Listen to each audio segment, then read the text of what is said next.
ঘরোয়া মসলা দিয়ে যদি একদম সিম্পল ভাবে মজাদার বিরিয়ানি রান্না করে খেতে চান তাহলে এই রেসিপি ফলো করতে পারেন। তো আমি মাংস নিয়ে নিয়েছি, ভালো করে ধুয়ে তারপর পানি ঝরিয়ে নিয়ে নিলাম। তো দিয়ে দিলাম একে করে সব ধরনের মসলা। দেওয়ার পর আমি মাংসটাকে এখন মেরিনেট করে কিছুক্ষণের জন্য রেখে দিব। তো আমি আরেকটি পাত্র বসিয়ে দিলাম চুলায়। বসানোর পরে তেল দিলাম। তেল দেওয়ার পরে এখন আমি পেঁয়াজ বেরেস্তা করে নেব। তো বেরেস্তা হয়ে গেলে তারপর আমি এই তেলে আলু ভেজে নেব। তো এই রেসিপি যদি আপনারা ফুল ভিডিও দেখতে চান তাহলে এই ভিডিও ডেসক্রিপশন বক্সে লিংক দেওয়া থাকবে, আপনারা চাইলে দেখে আসতে পারেন। তো পেঁয়াজ বেরেস্তা হয়ে গিয়েছে, তো আমি এখন নামিয়ে এখন আমি আলুগুলো ভেজে নেব। নেওয়ার পরে আলুগুলোকে উঠিয়ে তারপর মাংসটাকে কষিয়ে নেব। এই তেলের মধ্যেই আমি মাংস কষিয়ে নেব। মাংস কষানো হয়ে গেলে চুলা থেকে নামিয়ে একটি পাত্র বসিয়ে দেব রাইসটা রান্না করার জন্য। এই তো হয়ে গেল। তো এখন আমি মাংসটা কষিয়ে নেব। মাংসটা কষানো হয়ে গেলে চুলা থেকে নামিয়ে নেব। এই তো মাংসটা কষানো হয়ে গেছে, এখন চুলা থেকে নামিয়ে নেব। তো এখন চুলায় আমি আরেকটি পাত্র বসিয়ে দিলাম, দিয়ে দিলাম পরিমাণ মতো তেল, দিয়ে দিব এখন আমি পোলাওর চাল। তো চালগুলোকে আমি ভালো করে ভেজে তারপর গরম পানি দিয়ে দিব। তো তেলের সাথে কিছুটা ঘি দিয়ে দিলাম। তো এখন দিয়ে দিলাম পোলাও চাল। তো এখন আমি পোলাও চালের সাথে কিছু আস্ত গরম মসলা, শাহি জিরা দিয়ে তারপর চালটাকে আমি ভালো করে ভেজে নেব। চালটা ভালো করে ভেজে নেওয়ার পরে এখানে পরিমাপ মতো আমি গরম পানি অ্যাড করব। তো এখন আমি চালের মধ্যে দিয়ে দিলাম মটরশুঁটি। মটরশুঁটি দিয়ে আমি বিরিয়ানিটা আজকে রান্না করব। তো হয়ে গিয়েছে ভাজা, এখন আমি গরম পানি অ্যাড করব।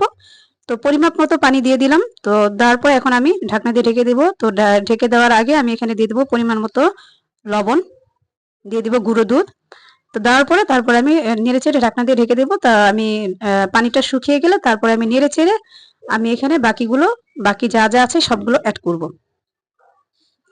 এই তো পানিটা শুকিয়ে গিয়েছে, এখন আমি চুলায় একটি তাওয়া বসিয়ে দিয়ে তারপর আমি এখন দমে রেখে দিব। তো দমে রাখার আগে আমি এখানে দিয়ে দিলাম আলু, তারপর হচ্ছে কাঁচামরিচ, কিশমিশ, এগুলো দিয়ে এখন আমি ঢাকনা দিয়ে রেখে দিলাম।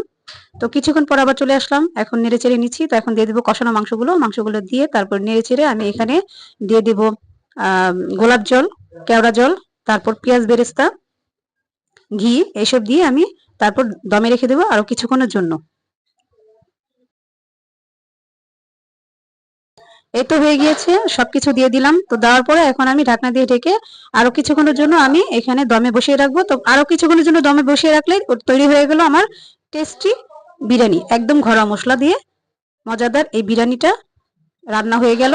তো এই মুহূর্তে কিন্তু আমার কারেন্ট চলে গেছে, কারেন্ট চলে যাওয়াতে কিন্তু অন্ধকার হয়ে গিয়েছে।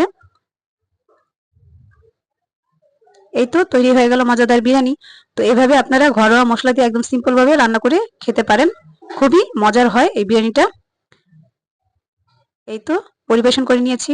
তো দেখতে পাচ্ছেন। তো ভালো থাকবেন, সুস্থ থাকবেন। আসসালামু আলাইকুম।